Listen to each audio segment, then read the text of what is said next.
एकादश स्कंद तृतीय अध्याय राजोवाच मन्तविदेह राजन मन विचारे तत्व ज्ञान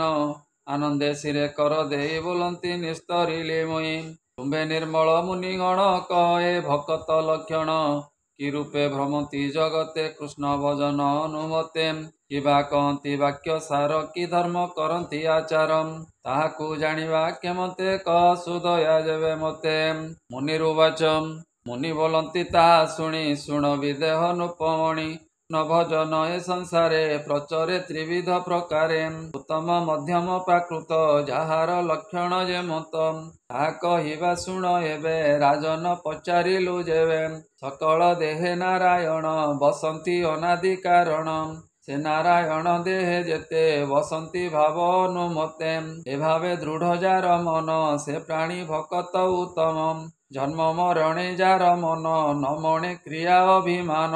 स्वजाति कुल धर्म वर्ण ए अहंकारे नुहे छर्णम उत्तम लक्षणता जानी भकत मध्य परिमाणी जाहार सुतवित दे परम आत्मा बुद्धि हुए सकल जीवे सम बुद्धि उत्तम भाव ए प्रसिद्धि केबे हे नुहे ज्ञान भ्रम से प्राणी नारायण सम सिद्ध जोगींद्र मुनि गणे चिंतन्ति जे हरि चरणे शिव विरंचि जार पादे ध्याने भजन्ति अप्रमादे से प्रभु पाद नित्य चिंति लवे निमिषे न छाड़न्ति नुहन्ति माया रे मोहित से प्राणी महाभाग्यवंत विष्णु भक्ते से प्रधान ता देखी निस्तरन्ति जनम नर पाद न खपन्ति चंद्र किरण प्राय ज्योति जे जार हृदय प्रकाशे अशेष घोर दुख नाशे मध्यम भाव एवे शुण जेबे अर्चई नारायण हरिर पादे सेवा करे भक्ति संभूत बुद्धि धरे संसार मध्य जेते जन समस्त हृदय भगवान सत असत कर्म करे भाव हेतु न विचारे सुप्रिय आनंद प्रमाणे असत सुख बोली जाने सुप्रज्ञा भावे दया करे अहम पंडित हेतु धरे हे प्रिया प्रिय शत्रु मित्र हे सर्व कृष्ण हे सर्वत्र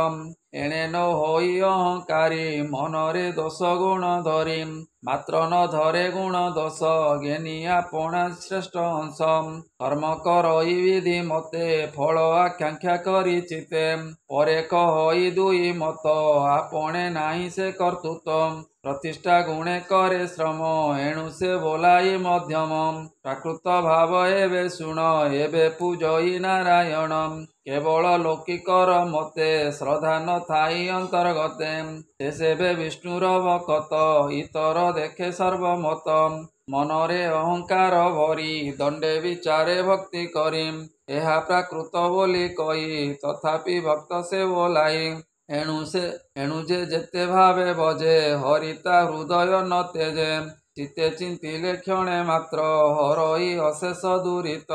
ए हरि पाद हृदय धरी भकत दुष्करु निस्तरी गुण विदेहमयी पति विविध वैष्णव करीति एकादश रे कृष्ण रस कहिला जगन्नाथ दास श्रीमद्भागवते महापुराणे परमहंस्यां सहितां वयसिक्याम् एकादश स्कंदे त्रिविध वैष्णव कथनं नाम तृतीयोऽध्याय बोलानंदे कवार हरि हरि बोल